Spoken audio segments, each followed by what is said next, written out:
আমচুৰ বুলি ভাবিছিলোঁ। তাৰপৰা গম পাইছোঁ আমচু। এতিয়া আমচুৰ নে আমচু প্ৰথম সেইটো আমি প্ৰথমতে মই গম পাই লওঁ। মই ভাবিলোঁ ক'ৰবাত আম কোনোবাই চুৰ কৰি নিলে শিৱসাগৰত, মই সেইটোও ভাবিছিলোঁ। তাৰপৰা এতিয়াহে গম পাইছোঁ আমচু বোলে, আম চুৰ হোৱা নাই। মই বহুত আম চুৰ হ'ল বুলি ভাবিছিলোঁ চেণ্ট্ৰেল মাৰ্কেটৰ পৰা। মই এতিয়া সংগঠনটোনো কি প্ৰথম সেইটো মই জানি লওঁ, তাৰপিছত তেওঁলোকৰ ওপৰত আমি ৰিয়েকশ্যন দিম। হৈছে কি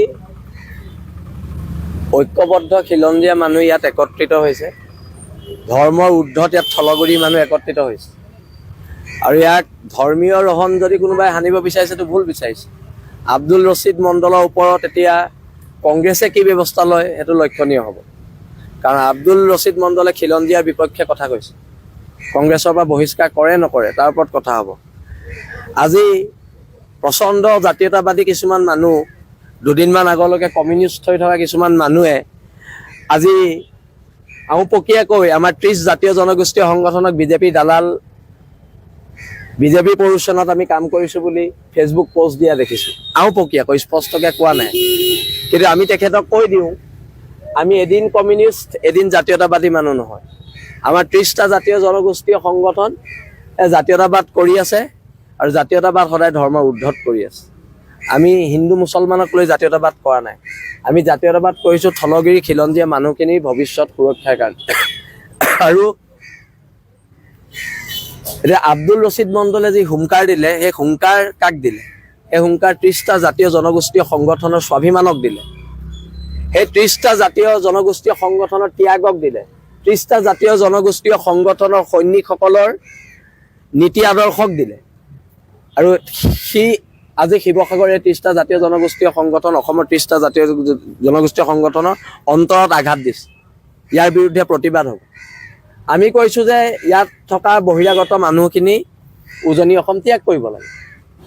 কাৰণ উজনি অসমখন আমাৰ ঘৰ, আমি প্ৰথম আমাৰ ঘৰখন আমি ছেফ কৰিব লাগিব, ছিকিউৰ কৰিব লাগিব।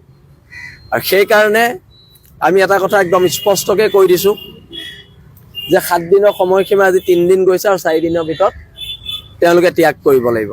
তাৰ কাৰণে প্ৰত্যেক মানুহে সহযোগ কৰিব লাগিব। প্ৰত্যেক খিলঞ্জীয়া মানুহে, সি হিন্দু হওক সি মুছলমান হওক, সকলোৱে সহযোগ কৰিব লাগিব। আৰু ইয়াত ধৰ্মীয় মেৰুকৰণৰ যিটো ৰূপ দিয়া হৈছে, ধৰ্মীয় মেৰুকৰণৰ সেই ৰূপটোৰ বিৰুদ্ধে এইখন সংগ্ৰাম হৈছে।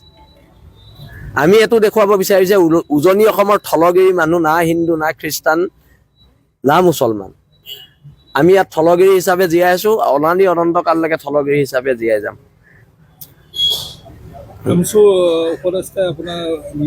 ভাবি আছিলোঁ আম চুৰ কৰিলে বুলি ভাবিছিলোঁ কোনোবাই। মই এনেকুৱা সংগঠনৰ নাম শুনা নাই, আমচুৰ বুলি ভাবিছিলোঁ। তাৰপৰা গম পাইছোঁ আমচু। এতিয়া আমচুৰ নে আমচু প্ৰথম সেইটো আমি প্ৰথমতে মই গম পাই লওঁ। মই ভাবিলোঁ ক'ৰবাত আম কোনোবাই চুৰ কৰি নিলে শিৱসাগৰত, মই সেইটোও ভাবিছিলোঁ। তাৰপৰা এতিয়াহে গম পাইছোঁ আমচু বোলে, আম চুৰ হোৱা নাই। মই বহুত আম চুৰ হ'ল বুলি ভাবিছিলোঁ চেণ্ট্ৰেল মাৰ্কেটৰ পৰা। মই এতিয়া সংগঠনটোনো কি প্ৰথম সেইটো মই জানি লওঁ, তাৰপিছত তেওঁলোকৰ ওপৰত আমি ৰিয়েকশ্যন দিম। মাৰ্কেটৰ আম চুৰ হে ন, ঠিক আছে।